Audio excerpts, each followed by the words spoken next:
Bismillahirrahmanirrahim. Assalamualaikum warahmatullahi ta'ala wabarakatuh.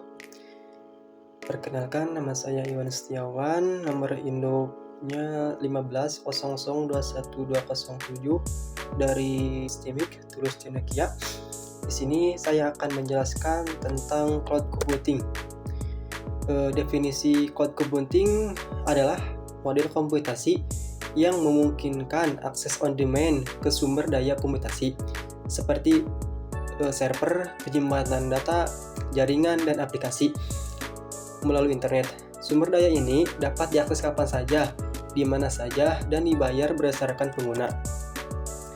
Lalu ada konsep dasar cloud computing. Di sini dibagi ke dalam 5. Yang ke-1 on-demand self-service, yang kedua broad network access, yang ketiga resource pooling, yang keempat rapid elasticity, yang kelima measured service.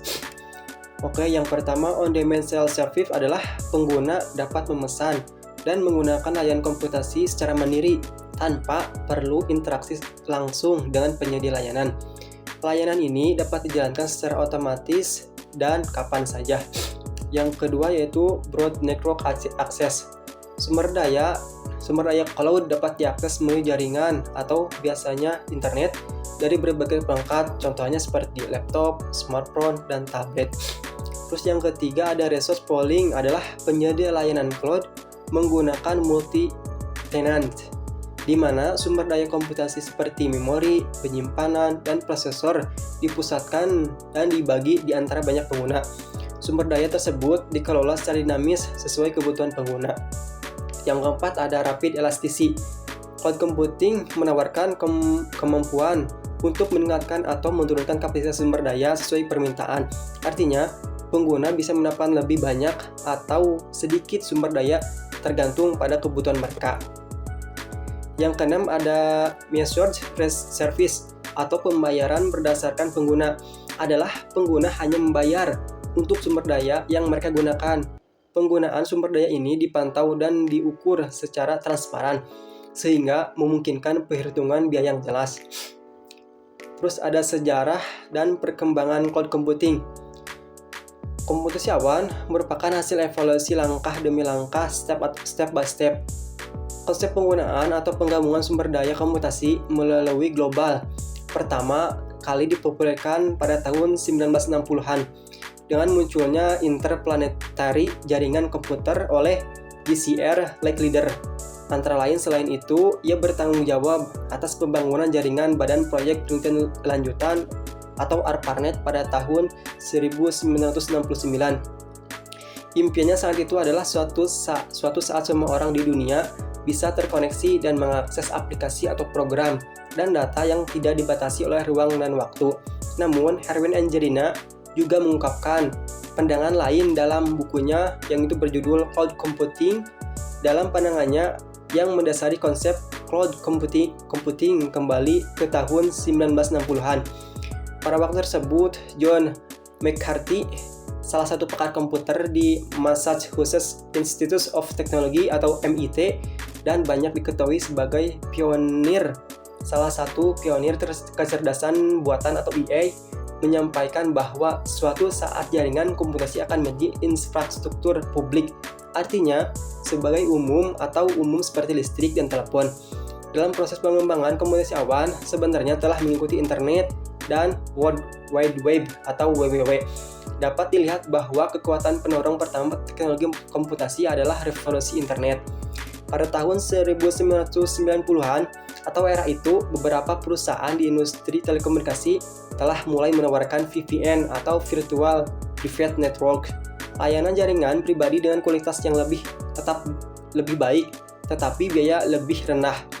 Untuk mengkoordinasikan atau menyeimbangkan penggunaan server, gunakan Bedouin jaringan dan gunakan tanda atau simbol cloud sebagai indikasi titik pemisah antara penyedia dan pengguna. Pada dasarnya, komputasi awan memperluas batas ke server dan infrastruktur jaringan. Pada tahun 1995,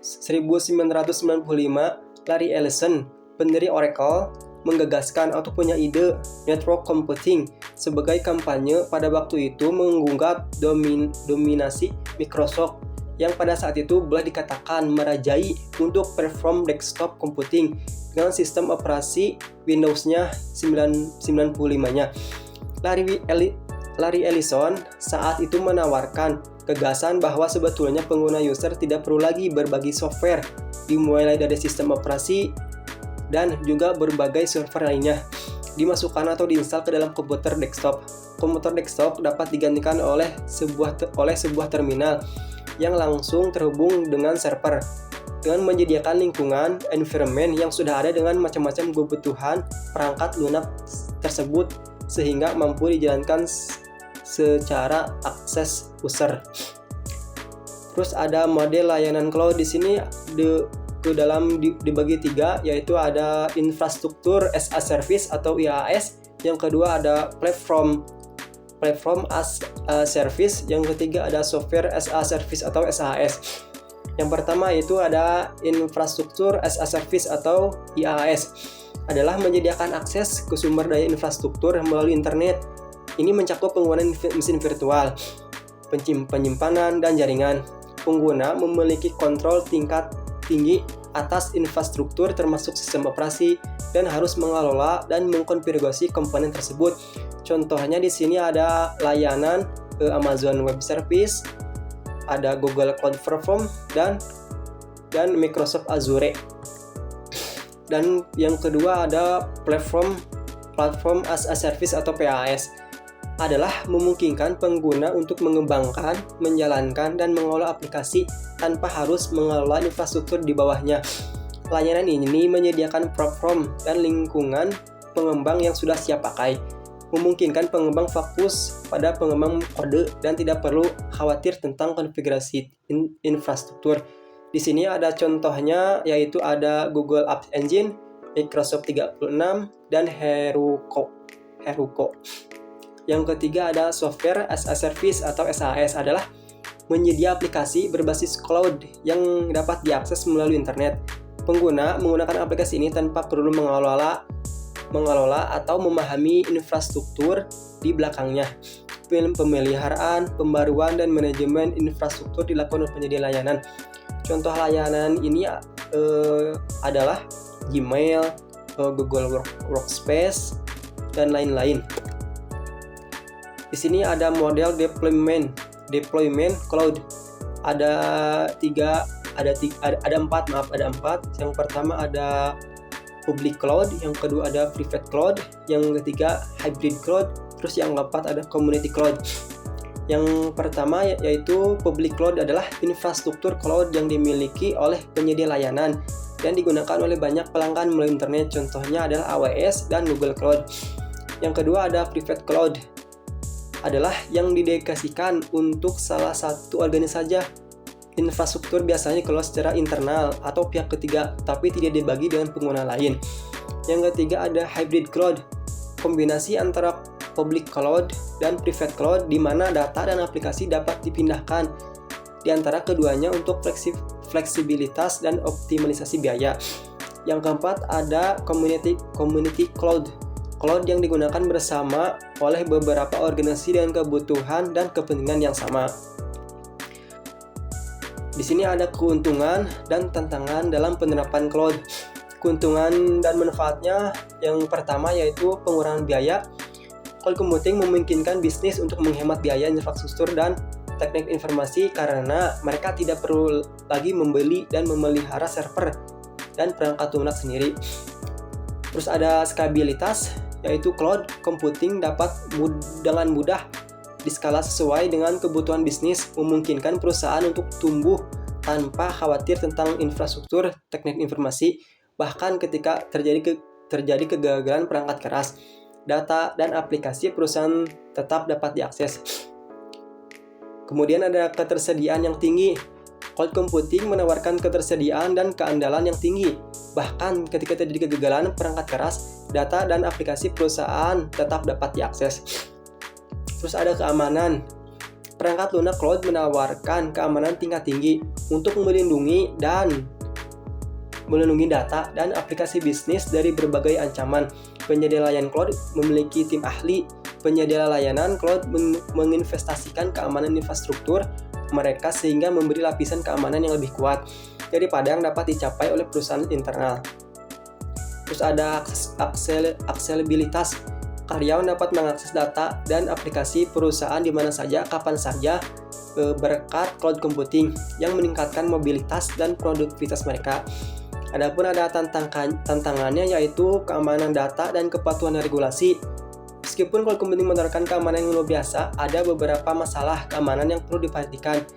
Bisnis harus memastikan bahwa penyedia layanan cloud mereka menerapkan langkah-langkah keamanan yang tepat untuk melindungi data mereka. Salah satu tantangan utama saat menggunakan cloud adalah menjaga keamanan data sensitif dan memastikan kepatuhan terhadap peraturan. Terus ada ketergantungan pada penyedia layanan cloud. Bisnis yang menggunakan komputasi cloud bergantung pada penyedia mereka yang dapat membuat mereka berada dalam bahaya jika penyedia layanan mereka mengalami masalah atau bangkrut. Tantangan selanjutnya yaitu ada migrasi data. Migrasi data ke cloud computing dapat menjadi proses yang sulit dan memakan waktu. Perancangan yang cermat diperlukan untuk integrasi sistem dan aplikasi yang ada pada lingkungan cloud. Tantangan yang selanjutnya ada kontrol. Saat menggunakan cloud computing, perusahaan tidak memiliki banyak kontrol atas data dan aplikasi mereka. Terus yang selanjutnya ada tantangan keterlibatan dan pengetahuan. Mengelola dan menggunakan cloud computing mungkin membutuhkan keterampilan dan pengetahuan baru. Sekian dari presentasi dari cloud computing. Terima kasih. Wassalamualaikum warahmatullahi wabarakatuh.